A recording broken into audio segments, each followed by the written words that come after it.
I will go through telling you the stories about creating an emotional connection. And these stories actually are the ones that are the basis of belonging.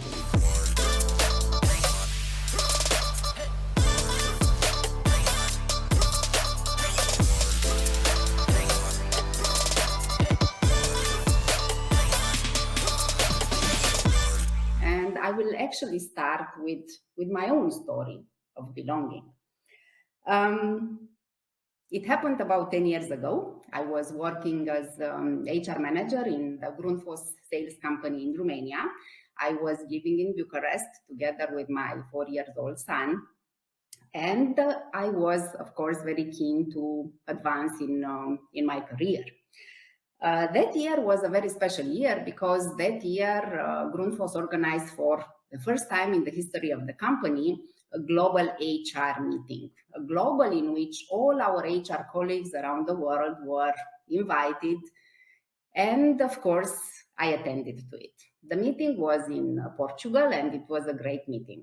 It was a great meeting, not only because there I managed to meet colleagues around the world, not only because we found out about the great things that were going to happen in the future in HR in Grundfos. It was also great because there I have met the one that was to become later on my husband. And now you may wonder, he was working also in HR. He was based in the Grundfos company in Germany, in a manufacturing one. And our connection was that strong that after 1 year and a half, we decided that I move to Germany. But I am a very independent person. I didn't want to go to Germany without any job. And of course, I also have the responsibility of another life with me. So for me, moving to Germany without a job was a no-go. But in the same time, I wanted to be there. So I started to search for these jobs, and I have to tell you, it was not easy. It was not easy because I could not speak the language. I was learning it in parallel. I guess I still do. But it was also not easy because 10 years ago, the remote working concept was very, very far away. You could not even see it. So I was challenged a bit into this. But what happened actually was that after some days, I got a phone call from our area managing director, the area managing director that was responsible for the Grundfos sales companies in Southeast Europe.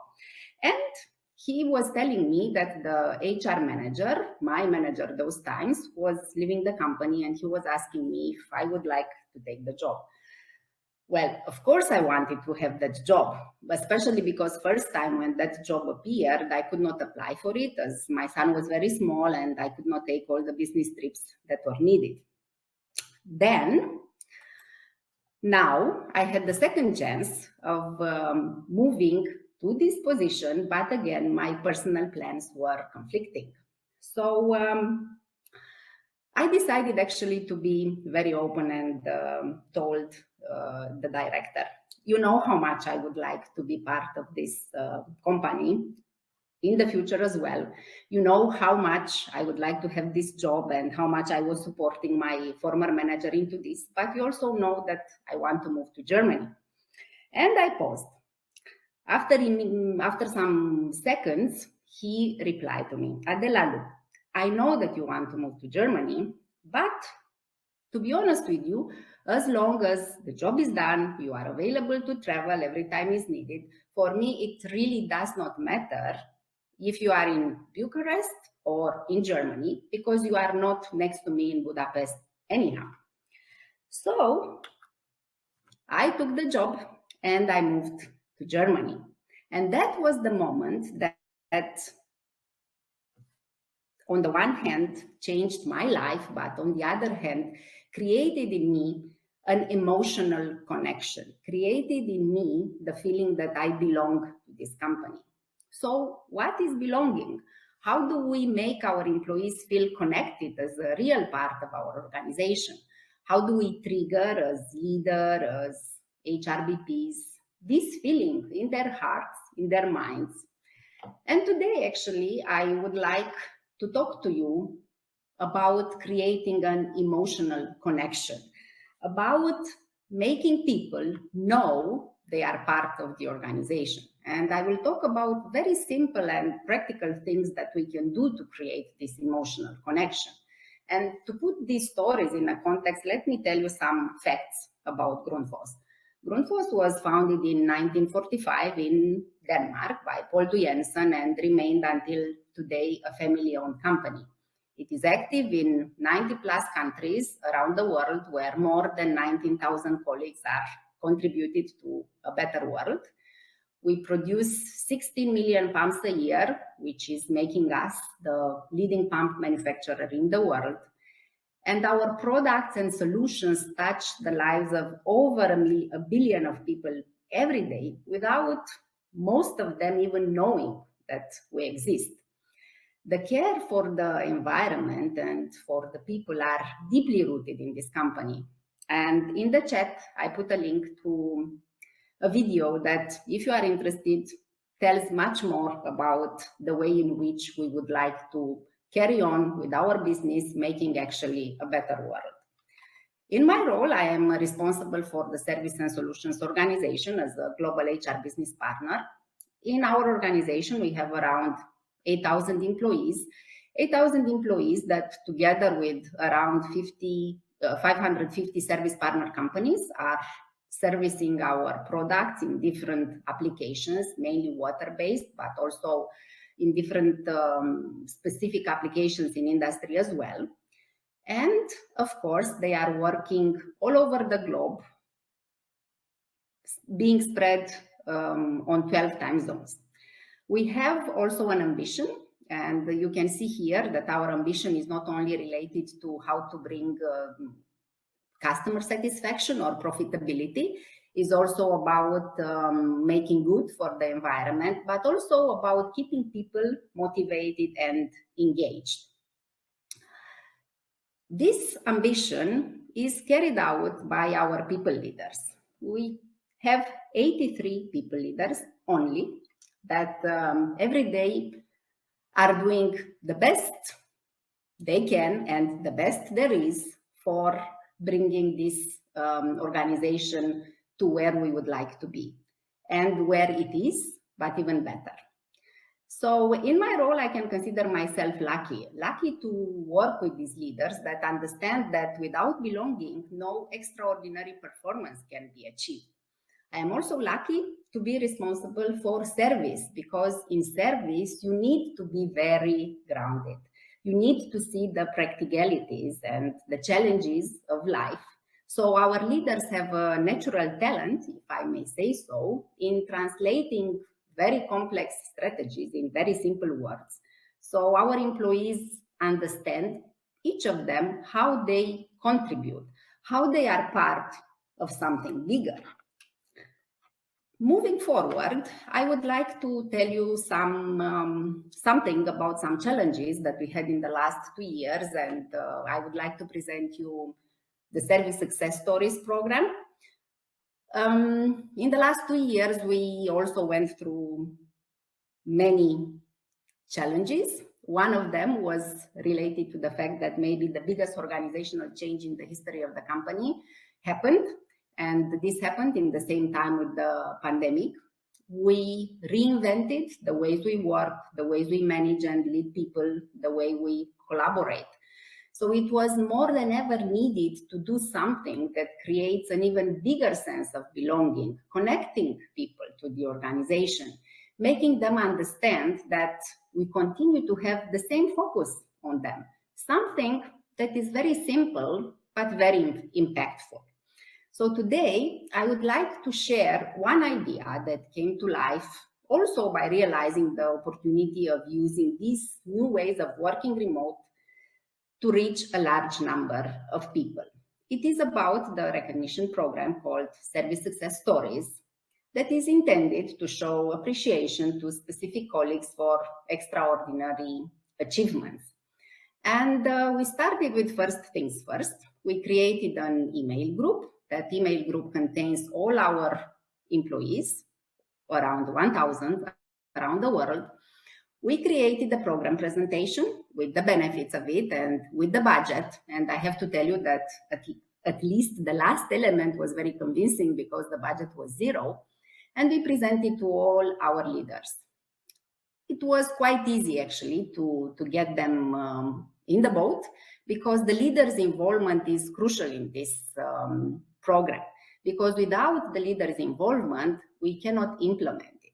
And actually, what does it mean? It means that every week, our leaders is providing a story about a colleague or a team that managed to have a great performance or managed to have a great achievement.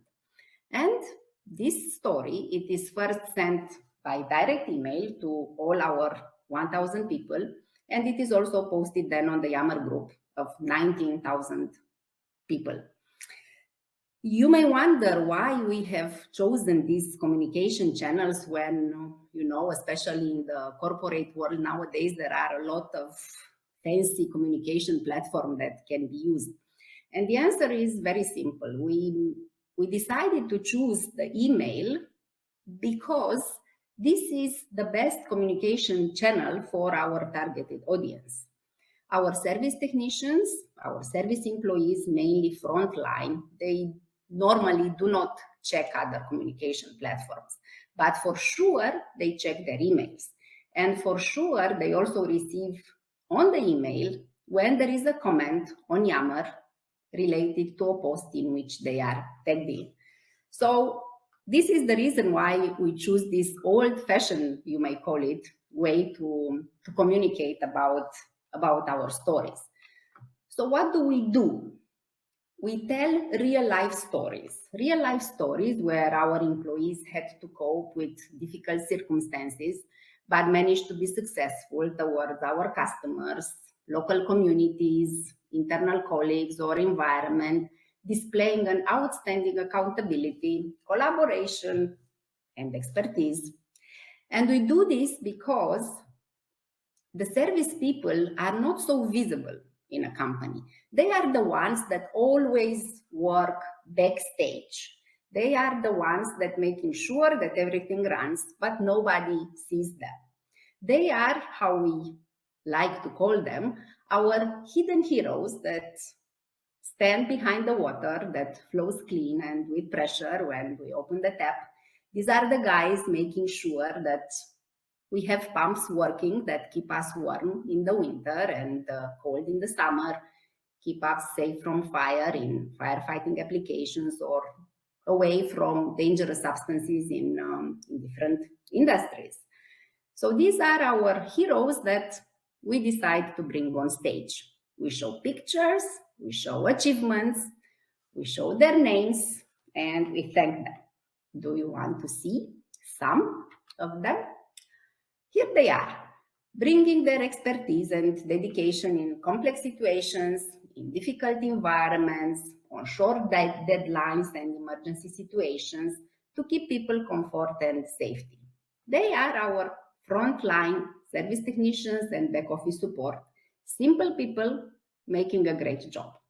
We see them, we appreciate them, and we tell this to the entire company. We tell how they are living the company values every day through their actions, through their job. These are the values in action, in real life. The same values as they, as individuals, have hand in hand with the same values of the company. And this is who creates the culture. After the story is published, we have the global director that is approaching directly the protagonists of the stories. And the way in which he is doing it is quite individualized and is not a standard, well done, congratulations. No, he really takes the time to see what is in that story, what was the specific effort, what was the achievement, and maybe there is also something else behind the excellent service job that was done there. And most of the times he manages to create a very personalized message like the one you see on the screen, almost every time adding a note of humor. And this goes directly to the heart of our employees. So, what happens afterwards? Each of them comes back and tells us how proud they felt, how happy, and they say also thank you. They go back more energized, more engaged, more motivated. They feel they belong here because they feel respected and valued. They feel that they are part of something. And in the same time with this presentation, I would also like that maybe you could share some of the ideas that you are doing or some of the things that you would like to implement in the future or you are doing in this moment in your organization. So please share in the chat if there are any ways specifically in which you drive this, because I think there are a lot of ideas there, and I'm sure this will be beneficial for all of us. But moving forward, probably you are also asking if there is any measurement behind the smiles and the direct feedback that we receive anyhow. Well, there is. And here you can see the results of the employee motivation survey. We started with the service stories in the summer. The employee motivation survey was done in September this year. It is an annual process that it is done with an external company. It is, of course, 100% confidential. And on the screen, you see the results of the Global Service and Solution Organization, where we had a 94% response rate. And you can see that on the two big themes on which we measure the engagement, satisfaction and motivation, and loyalty, on the other hand, we have an improvement of 2 points.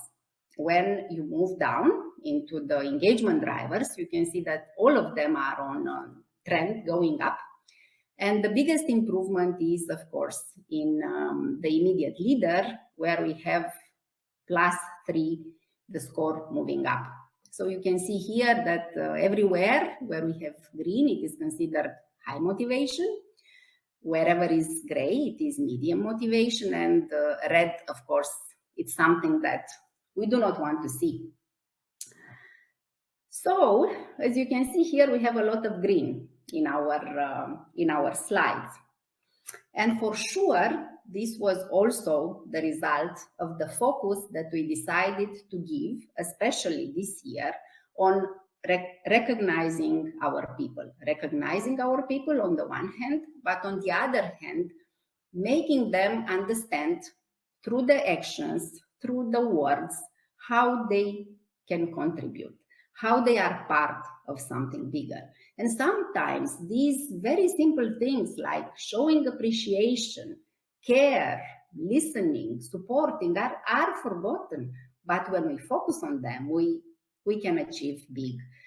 We create a feeling of belonging that goes both ways, enriching the life for the employees and increasing engagement and performance for the company. There are a lot of theories out there, and we also heard during these 2 days researches, experiences, sharing, and so on. All of them very valuable. But what I choose to show today is actually a very short statement of what happens when there is no belonging. So in the context of leadership and employee engagement, what happens when they don't feel as if they are part of anything? What happens when there is no emotional connection there? Well, the studies show that in most of the cases, people are just coming to work only to get a paycheck. And of course, if the situation continues, it can become even toxic for the organization and can bring down morale. And for sure, this is something that we do not want to happen. So what I try to talk today was about the value of belonging from the perspective of a humane workplace, bringing into the light the power of simple actions and the compound value of belonging by doing 2 very simple things. Show how an employee is part of the organization and make the emotional connection. Of course, I could talk much more, and I could tell you also how we spark a bit of motivation every Monday, and a smile every Friday. I could tell you about how we create a real connected community to support each other when one of us has a personal problem. I could also talk about creating emotional connection and belonging, even in the way a learning program is creating and customized, or about other different recognition programs, meaningful events, and so on. But in the time that left, I would like to explore your thoughts, your experiences, your questions.